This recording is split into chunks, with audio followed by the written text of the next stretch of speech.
Hey everybody, it's Shelly. So today I'm going to talk about finding your blocks, and when you do find your blocks, it helps you get past them and move on to what you really want.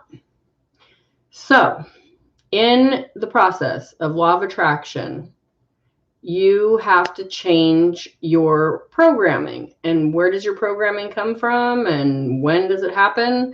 It happens when mostly between the ages of birth to like around 7 or 8 years old. And it happens because it teaches us as a species to survive in the world. So we learn like how to make our parents happy, how to make other people happy, how to get what we want, how to behave correctly so we don't get in trouble or get approval or any of that. So a lot of issues come up because parents have kids. I shouldn't say people have kids and become parents and they're not perfect at it. We're all, I mean, if you're a parent, I'm a parent, I know bringing that first baby home from the hospital, it's like, do they not know that I have no idea what I'm doing? And some of us do have an idea. I babysat infants, so I knew the basics. I knew how to like change diapers and feed babies and burp them and all that. But you're bringing home a human and you're molding them somewhat. I mean, they all come with different personalities, but they learn how to behave from watching you and dealing with you and trying to make you happy, trying to make themselves happy. So that's how we all start. We all start with these parents that some of them know what they're doing better than the others, and they teach you how to behave in the world. You hear about their issues with money, relationships, their bodies, their jobs, the town they live in, their family that they're in. You learn all about that. And if you look back to when you were a baby, up to around that age of 7 or 8, there's not a whole lot of like really vivid memories because you're in kind of this unconscious state because you're just downloading all this stuff. You're just like a sponge. One example of that that's really interesting is, I believe it was Wayne Dyer, who as an adult learned Spanish, but he just picked it up like he already knew it. Well, he found out when he was like a year old or something, his mom had left him in this orphanage because she had to go work, and all the workers there spoke Spanish. So he actually learned Spanish when he was an infant or toddler, and as an adult, he was like, wow, I know this language. So that's what I'm talking about. Like when you're little, you can start teaching kids, kids that are in like bilingual households. They learn it quickly because, if you try to, I know I speak English and I've tried to learn Spanish and it just is too hard. And that's just, it's not a priority for me. But anyways, so that's just like, that's where your blocks come from. It comes from these downloads, and it can also come from adulthood, things. I was in an earthquake and I had a really phobic reaction to earthquakes after that. And I actually went through a process and I'm no longer phobic about earthquakes. Do they scare me? Yeah, but I'm not like totally unreasonable crazy when I'm in an earthquake. So, but to go back to that, I had to figure out why was that so traumatic. And I figured it out because when I saw all the transformers blowing, I thought they were all explosions and I thought all these people died, and only 2 people died in that. And it had nothing to do with those exploding transformers. But because it was this emotional, high anxiety time for me, I thought, so that just downloaded into my brain, into my subconscious, that if there's an earthquake, people are going to die and I need to be super scared and I need to basically just run for my life. And that was changed with some new programming. So when you find out what your blocks are, let's say that you just can't get in a good relationship. You just keep trying to, date, and you end up in these relationships and you think this is the one, and then it just falls apart. Well, somewhere in your programming, you attract people that prove to you that programming is right, because we're all connected in this subconscious mind. We're all connected. That's the one, God, universe, whatever it is, that's where we're connected on that soul level. So if in your programming, you just think that all men are jerks and they're all going to cheat on you and they're mean and, or all women are just crazy and eventually they're just going to like take all your money and run or whatever, abandon you or whatever. That could go back to like watching your mom as a little boy, watching your mom, just be crazy, or watching your dad, go through all these girlfriends that are just crazy and treat you horribly and treat your dad horribly. So when you find out what those blocks are and where they came from, it's easier to get past them, because then you can say, hey, my dad had a hard time with finding good relationships, but I remember how good my aunt and uncle were, and I need to focus on that, because it's not true that all women are crazy, and it's not true that all men are cheaters or whatever. Like, there are really good men and women out there. There are people that last in relationships, and so you can start changing that. So every time you start thinking, oh, I'm going to get in another crappy relationship, no, because my aunt and uncle, I'm gonna look at their thing, and I'm gonna start focusing on that, what that looks like, how it looks to, when they disagree and they work it out, and how they're always like hugging on each other and taking good care of each other, and how my uncle bought her a good car and cared about her, and they went on great vacations and stuff. So that's how you start that flip, is you find out what your blocks are and you find out where they came from. I know that's important to me because I like to break it down almost on a scientific level. I really need like, okay, every time I get money, I just spend it like crazy. Where did that come from? And then I can like bring it back to where it came from as a child, watching my mom get, a sum of money and then just spending it all really quickly and getting rid of it. And then, a month later, we're broke again, So it's like, oh, okay, that's where that comes from. But there's a lot of people that handle their money really well and save and spend wisely and still have great things. And so, that's just how you start to make that change. You find out where it came from. Where did it come from? And you might have to dig. You might have to meditate on it.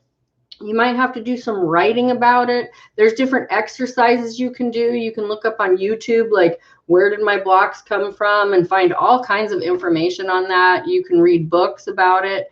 But for me, I just think that if you can do a little bit of meditation, kind of get into a really quiet state, and then just ask your higher self, where did my issues with money come from? How old was I? And who gave me that? And what did they say? And you'll get the answers. If you're in that really good state, you'll get the answers. And if you're not sure how to get in that state, I suggest that you look up Christy Marie Sheldon, because she has a really good like meditation hypnosis on that, on finding out what your blocks. It's basically around money, because that's what she does, is she does financial blocks.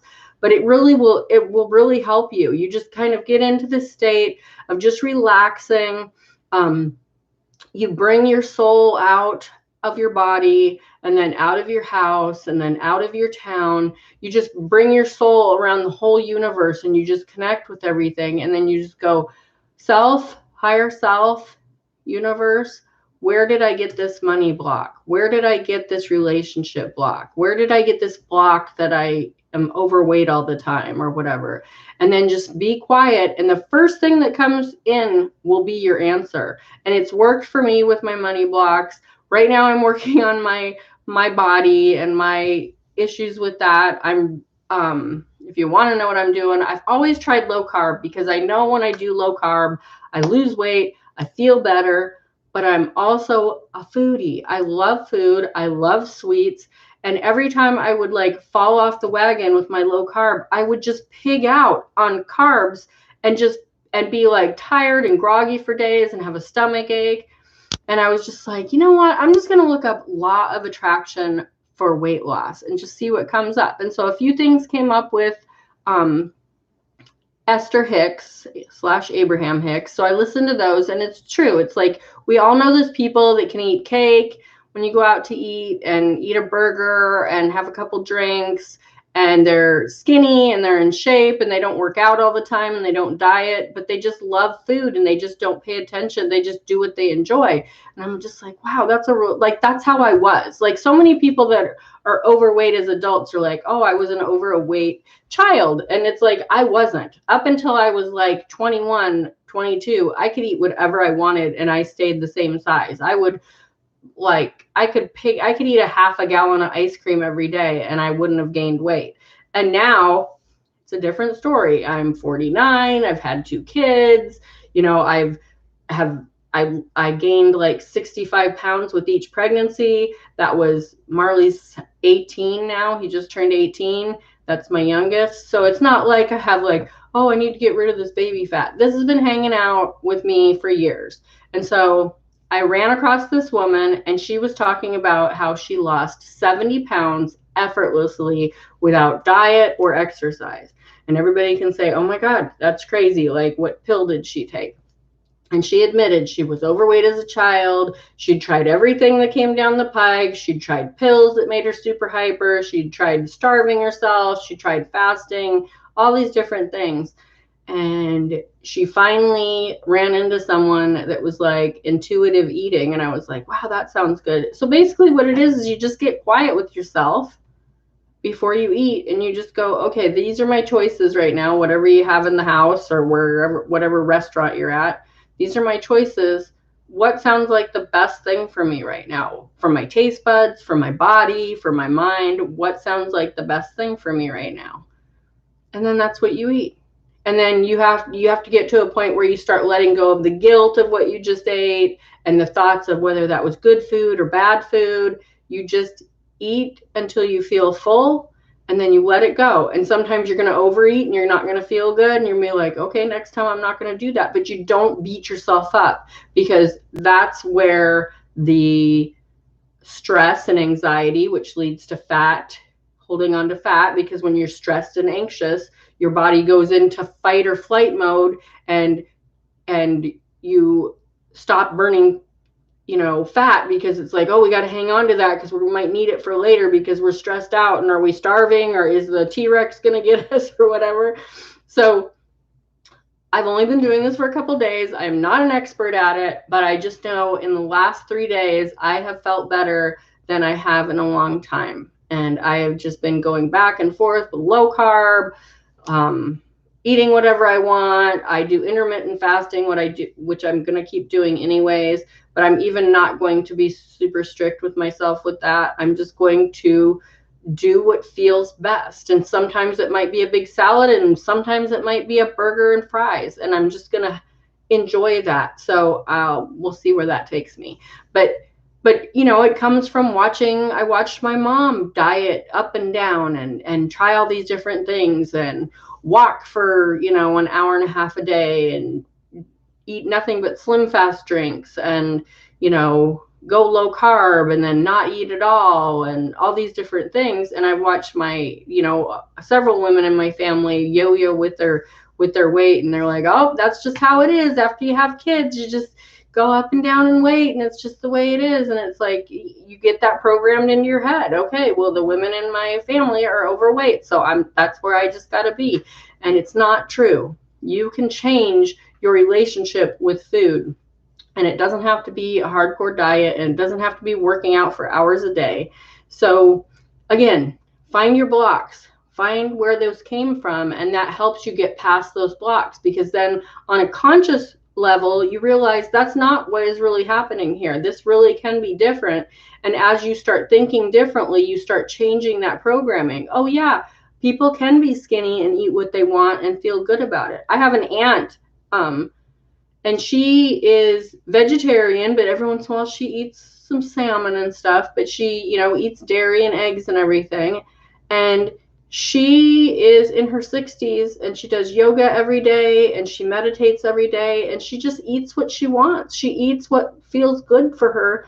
And she has always been like one of the most in shape people I know. She's never been fat. She's just, she has a nice strong body. She's probably one of the strongest 60-year-olds I know that doesn't, like, you know, work out and do weights and stuff. She's just, her body is just amazing because that's her relationship with food. She doesn't have this obsession with eating the right thing and this is bad and this is good, and you know, if she wants something, she eats it and it's good and it tastes good and she thoroughly enjoys it. And that's where my goal is. So there we go. I'm going to stop talking now because it's been 15 minutes and I'm just babbling on. You guys all have a great day. I'll be sharing this. Hit the like button, hit the subscribe button and the bell if you want to see when I'm having more videos, and have a great day. Happy Monday. Bye.